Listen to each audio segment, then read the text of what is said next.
Mr. Small was very small, probably the smallest person you've ever seen in your whole life. Or perhaps the smallest person you've never seen in your whole life. Because he was so small, you probably wouldn't see him anyway. Mr. Small was about as big as a pin, which isn't very big at all. So perhaps we should say that Mr. Small was as small as a pin. Now, this story is all about the time Mr. Small decided to get a job. The trouble was, what sort of job could Mr. Small do? After all, there aren't that many small jobs. Mr. Small had thought about it for a long time, but hadn't had any ideas. Not one. He was thinking about it now while he was having lunch. He was having half a pea, 1 crumb, and orange juice. Mr. Small thought and thought while he was eating his big lunch, but it was no use. Thinking just made him thirsty, so he had another drop of orange juice. I know, he thought. After lunch, I'll go and see my neighbor, Mr. Robinson, and ask his advice. So after lunch, he left his house, which was underneath a daisy at the bottom of Mr. Robinson's garden, and walked to Mr. Robinson's house at the top of the garden. Yes. It was quite a long walk for somebody as small as Mr. Small, and halfway there he stopped for a rest.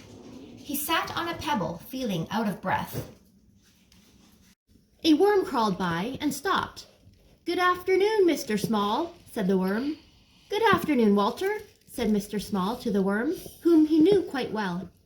"Out for a walk, are you?" asked Walter. "I'm going to see Mr. Robinson," replied Mr. Small. "Oh," said Walter. "About a job," added Mr. Small. "Oh," said Walter the worm again, and crawled away. Walter was a worm of very few words. After he'd rested for a while, Mr. Small started off again and walked all of the rest of the way to Mr. Robinson's house without stopping once. When he got there, he climbed up the steps to Mr. Robinson's back door.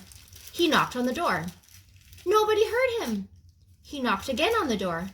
Nobody heard him. The trouble was, you see, that if you're as small as Mr. Small, you don't have a very loud knock. Mr. Small looked up. There, high above his head, was a doorbell. "How can I ring the bell when I can't reach it?" thought Mr. Small. He started to climb up the wall, brick by brick, to reach the bell. He had climbed up 4 bricks when he made the mistake of looking down. "Oh dear," he said, and fell. Bang! "Ouch," said Mr. Small, rubbing his head. Just then the mailman came to the door, dropped off the letters, and was just about to leave when he heard a voice. "Hello," said the voice. "Hello," he said to Mr. Small. "Who are you?" "I'm Mr. Small," said Mr. Small. "Will you ring the bell for me?" "Of course I will," replied the mailman, and pressed the doorbell with his finger. "Of course I will," replied the mailman, and pressed the doorbell with his finger. "Thank you," said Mr. Small. "My pleasure," said the mailman, and off he went. Mr. Robinson opened the door and looked out. "That's funny," he said. "I'm sure I heard somebody ring the bell." He was about to shut the door when he heard a little voice. "Hello," said the voice. "Hello, Mr. Robinson." Mr. Robinson looked down, and still further down. "Hello," he said. "What are you doing here?" "I've come to ask your advice," said Mr. Small to Mr. Robinson. "Well," said Mr. Robinson, "you'd better come in and have a talk."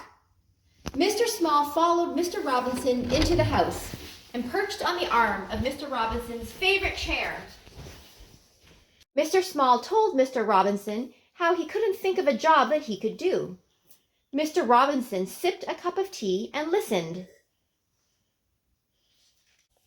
"So you see," Mr. Small explained, "how difficult it is." "Yes, I can see that," said Mr. Robinson. "But leave it to me." Mr. Robinson knew a lot of people. Mr. Robinson knew somebody who worked in a restaurant and arranged for Mr. Small to work there, putting mustard into mustard jars.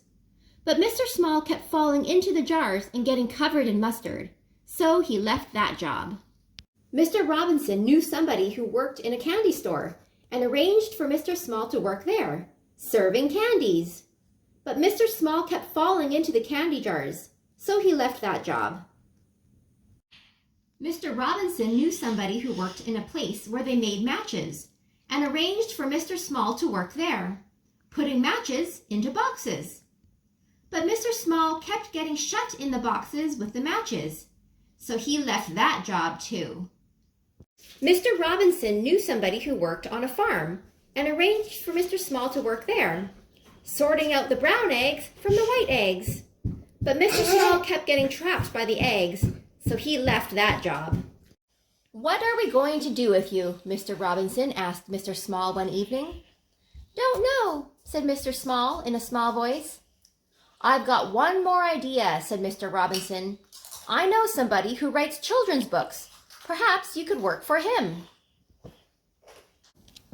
So, the following day, Mr. Robinson took Mr. Small to meet the man who wrote children's books. "Can I work for you?" Mr. Small asked the man. "Yes, you can," replied the man. "Pass me that pencil and tell me all about the jobs you've been doing. Then I'll write a book about it. I'll call it Mr. Small," he added. "But children won't want to read a book all about me," exclaimed Mr. Small. "Yes, they will," replied the man. "They'll like it very much." And you did, didn't you?